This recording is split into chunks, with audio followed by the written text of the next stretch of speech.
Eddie Gluskin was a variant or human-made subject to the Morphogenic Engine program, performed in the Mount Massive Asylum under the direction of the Murkoff Corporation. Eddie was the first seen in Outlast, the DLC for it, Whistleblower, and is easily one of the most terrifying variants roaming the facility.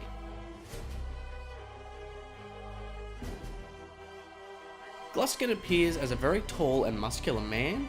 He is about middle-aged and is an all-round good-looking guy. However, this was quickly changed after his subjection to the Morphogenic Engine and its mutagenic effects. This left his face red with boils and blisters, coupled with skin beginning to peel back, in addition to his eyes suffering a subconjunctival hemorrhage, leaving his eyes whites an alarming red. Eddie has blue pupils and a jet black head of hair. Eddie also prefers himself to be seen in a respectable and well-kept fashion. He makes sure to keep his hair well groomed, his clothes tidy and proper, despite them being crafted from tatters of various materials, and keeping himself in top physical condition. Additionally, Gluskin has developed a lisp after his exposure to the Morphogenic Engine. Eddie Gluskin is a deceptive personality. While he projects a charming, friendly and kind state of mind to those he encounters, it appears to be some sort of charade to fool fellow inmates into succumbing into his grasp. However, it is also possible that this is a genuine kindness, as he can display an insulting, rude and misogynistic attitude if he suffers rejection from these inmates or his soon-to-be brides. Now, if you're wondering what I just meant by soon-to-be brides, let me explain. Gluskin seems to be obsessed with the idea of marriage to a woman. However, there is an absence of women in the facility. So, he took to performing horrific, violent and drastic mutilations of inmates he captured in order to transform them into something as close as possible to a woman. Because of this, Gluskin was coined the nickname The Groom. Despite his obvious delusional state of mind, he does appear to be able to act with a higher order thinking, and does actually pick his victims based on certain characteristics like their mental acceptability and the quality of their skin.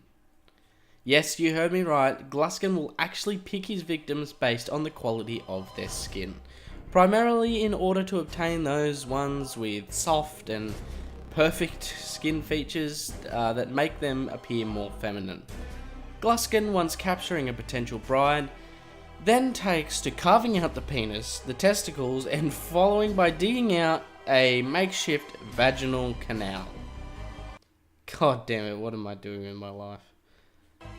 He then lumps flesh from the victim or from other victims and makes an incision near the breast area.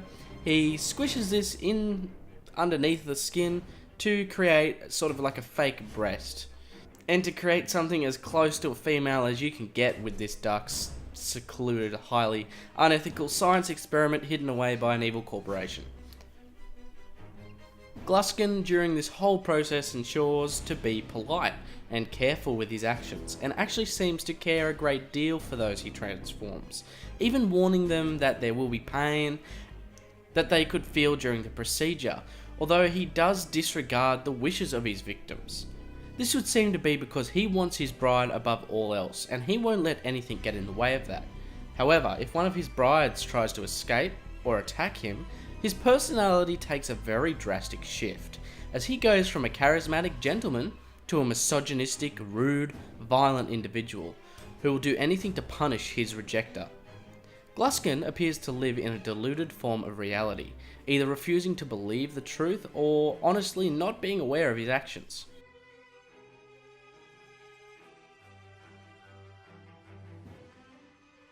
Eddie, during his childhood, suffered great sexual abuse by his own father and his uncle. We don't know to what extent, however, this seems to have left a permanent psychological scar and effect on him, leading him in his early years as an adult to become a serial killer, who mutilated, raped, and killed many women. These acts, coupled with the fact that he wants a bride He wants to have a marriage, and this can lead him to be quite misogynistic, which seems to point to him needing to feel in control of his sexual partners. He wants to feel power and to have power over his victims, which is probably driven by his own sexual abuse and the fear of losing control or powers over others, like his father and his uncle made him feel powerless. Other interesting facts of his bride obsession is that he chooses to almost constantly sing along with the song I Want a Girl. Eventually though, through unknown means, Eddie Gluskin is admitted to the Mount Massive Asylum and is made subject to the morphogenic engine program. He was most likely eventually caught for the string of murders that he had committed. During his time being experimented on, he is placed within the possible candidates for the possible host for the Walrider. However, time and time again he fails to be able to properly control them. During his interviews with the facility's doctors, he paints the picture of a completely different persona from his own, and history to the reality to which we know to be true.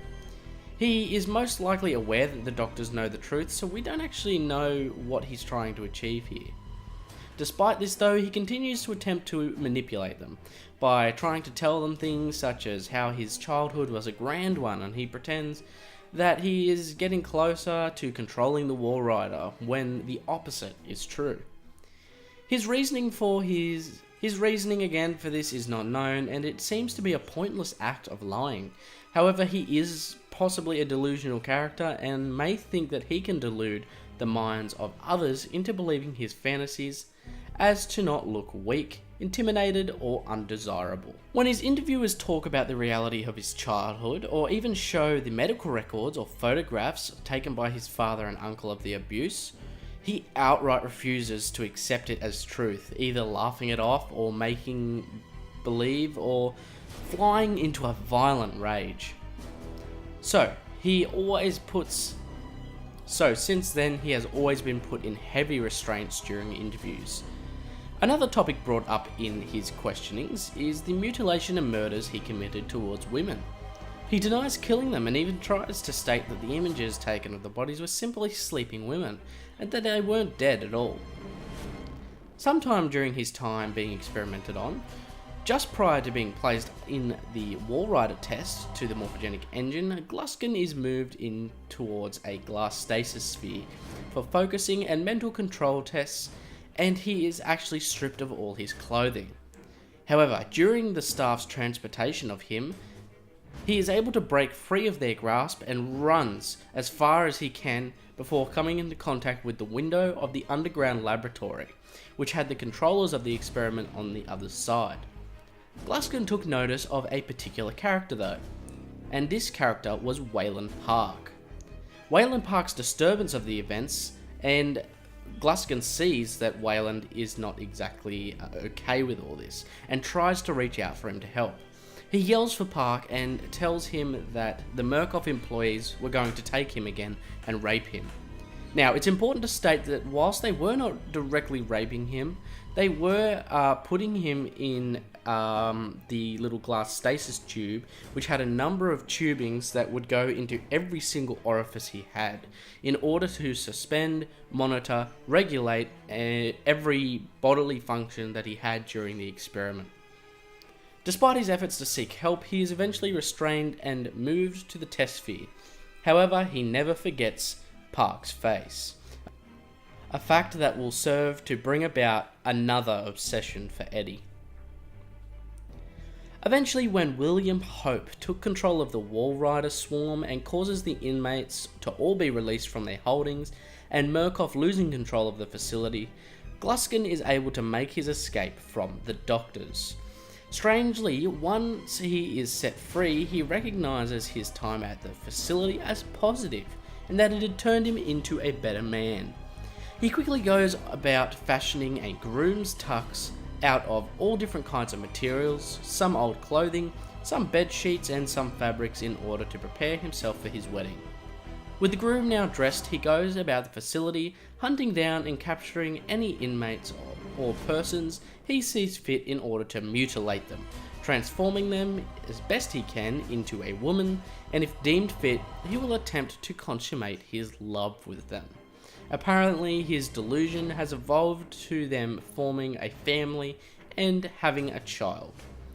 Despite the obvious horrific nature of his actions, he does try to calm his victims, and he goes on to attempting to be gentle and quick with his procedures as to not cause them any unneeded suffering.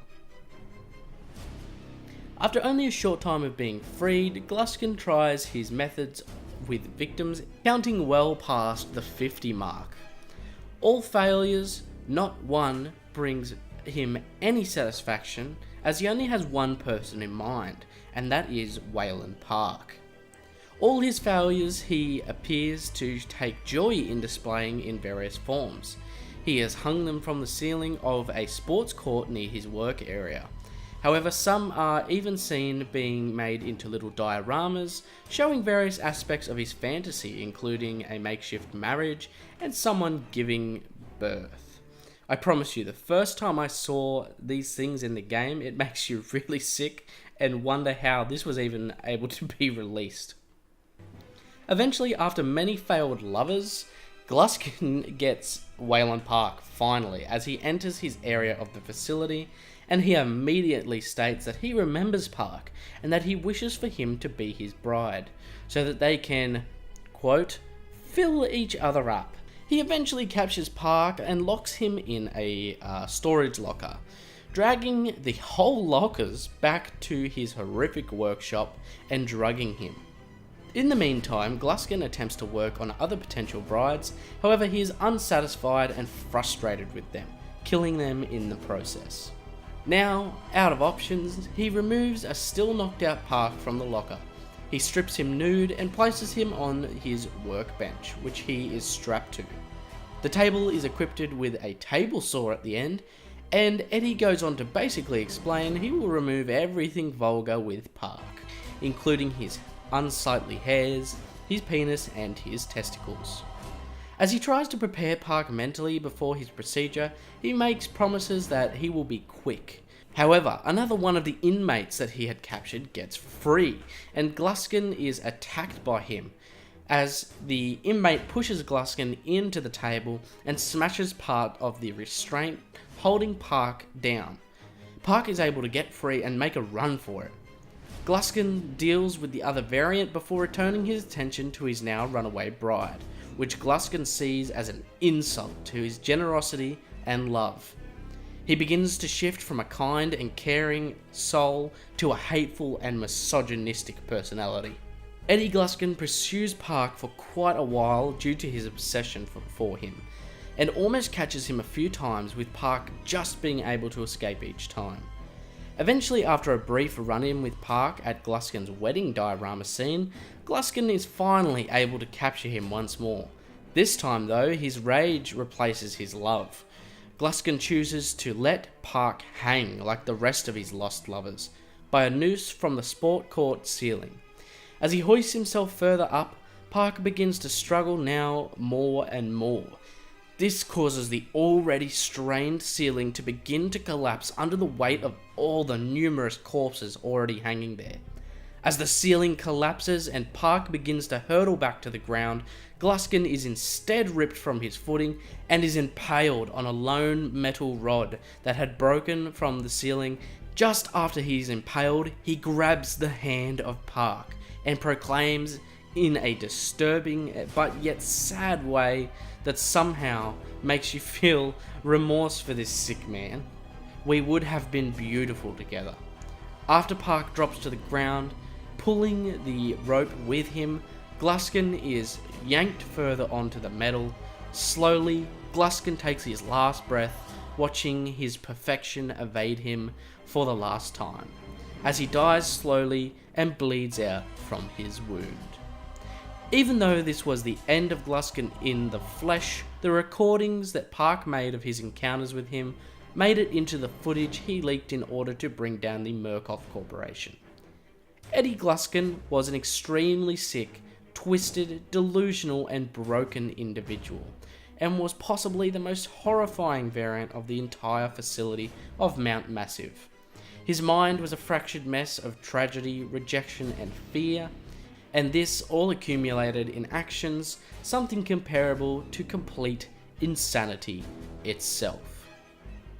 But what other videos would you guys like to see? If you have any questions or have any ideas or have any questions you would like answered, please meet me down in the comments. If you did enjoy the video, please leave a like and go check out Attack Law Explained on Twitter and Discord. If you would like to support me further and the channel's content, as well as get behind the scenes access and early content and other rewards, you can become a patron. I hope you guys did enjoy the video, and I'll talk to you guys in the next one.